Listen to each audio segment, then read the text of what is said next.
Thank you so much for joining us for News Nation Live. We'll get straight out now to News Nation senior national correspondent Brian Entin. He's been on this case from the very beginning, working tirelessly.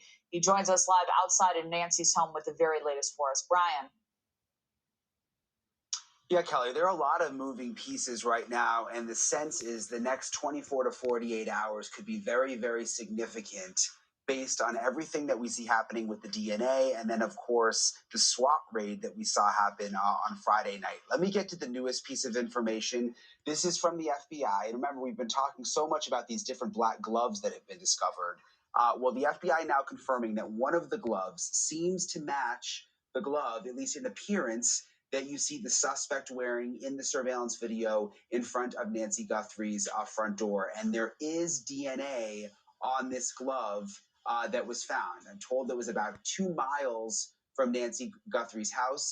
It has been tested, and they are in the process now of putting the DNA into the CODIS system, which is an FBI system where anyone who has had their DNA swabbed that has been a criminal anywhere in the country is entered into that system. So if they can make a match, that'll be significant progress. I just spoke with the sergeant with the Pima County Sheriff's Office. He's also the union president to get his reaction to this latest news about this glove and the DNA. Listen to this.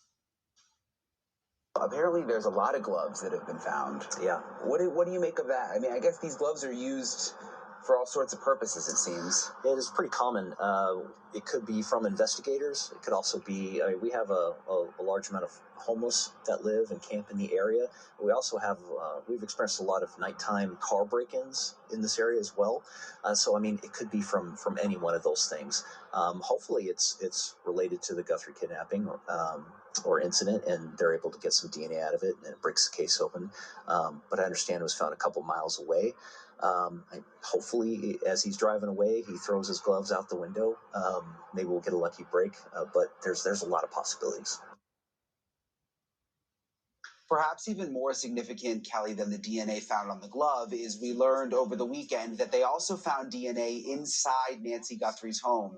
And this is DNA that is not Nancy Guthrie's DNA, and they say it's not connected to anyone within her friend or family group, but it is a stranger's DNA, perhaps the kidnapper's DNA. And again, that's a big deal because they can now use that DNA. They can compare it with the DNA found on the glove, and they can compare it with DNA from anyone who they question, who they think may have been involved. They can do a swab, and then they've got something to check it up against. Kelly? Yeah.